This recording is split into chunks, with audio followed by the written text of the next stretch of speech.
Hello everyone, this is Dawn over at Plot Chronicles. I have to tell you about this book that I read. And this has never happened to me in a book before. So let me get started and talk about it. It's called My Perfect Sister by Batchelor. I hope I'm pronouncing her last name correctly. Let me just say that I'm going to tell you what the book was about. And I'm going to tell you my feelings. No spoilers. By the way, I won't ever give a spoiler in a book, just in case you want to read it, okay? But basically, there are two sisters. When Annie is 5, her big sister Gemma, and I think Gemma's a teenager, leaves for school, and supposedly she doesn't come home, and she goes missing, okay? And they don't find her, they never find out what happens to her. Well, the mom obviously is besides herself and has struggled with it all these years. And you find out later, and I don't think this is a spoiler, that the mom had some depression and things like that. Well, Annie was never really close to her mother. She leaves, okay, and then comes back. So I'm thinking in this book she's maybe early 30s. So she comes back to help caregive her mom. And her mom is, ill in the book. She comes caregives. I think the mom and dad divorced. You don't hear a lot about that in the book, okay?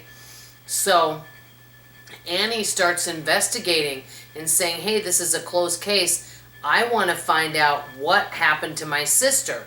Whatever happened. And Annie kind of always felt like she lived in her sister's shadow. The mother never changed the sister's room. She was waiting for the sister to come home and all this. Well, I've read books like this before, so I was like, and I started reading it, and I have to be honest with you. The book, and this is the part I'm going to get to that was surprising, the book was a little slow moving. If I would have gotten to the book before I got towards the end, I would have probably given it a 3-star. Many of the books I read, if you give it like 5-star, nothing gets 5 stars. Barely any, except for the 2 books I mentioned, The Silent Patient. Well, except for some self-help books. There's some self-help books that I really like that I would give 5 stars. The Magic of Thinking Big and Atomic Habits. And then I also love anyway, that's going off on another topic. Sorry, I tend to go off in tangents and I'll be off onto another topic. I should do a video on my favorite self-help books, actually, because I've read a ton of them, and there's a few that I really like that I should tell you. I'll do that in a separate video. Back to this video. Anyway, I thought the book was kind of slow moving. It kind of drug. It was easy to understand what was going on, but it was just kind of slow. It muddled through.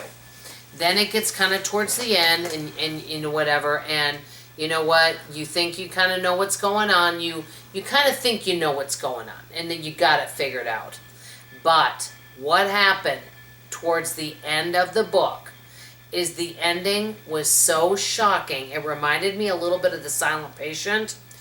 I would never have saw that ending coming a mile away. Let me just say that. The ending, basically, this was a 3-star read, right? The ending was so good and so unexpected, it turned this book into a 4.5-star read for me. Even though the rest of the book was just okay. I've never had that happen in a book before. I'll be honest with you. Most books for me, and I read a lot of books, I'm going to say on average I read anywhere from 8 to 12 books a month.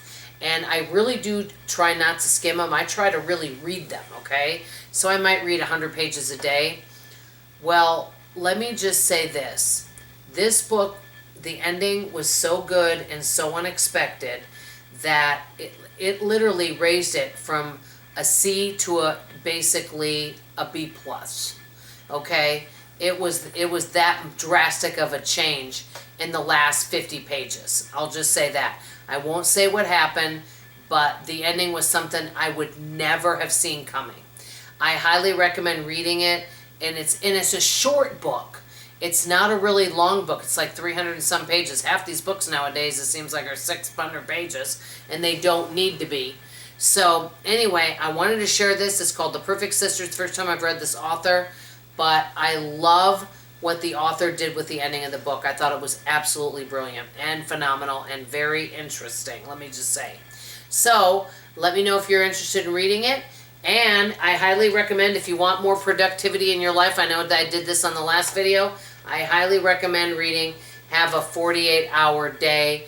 I think all of us would love to have more time in our day to do things that bring joy to our life. Anyway, that's all I have to say, guys. Love you. Bye.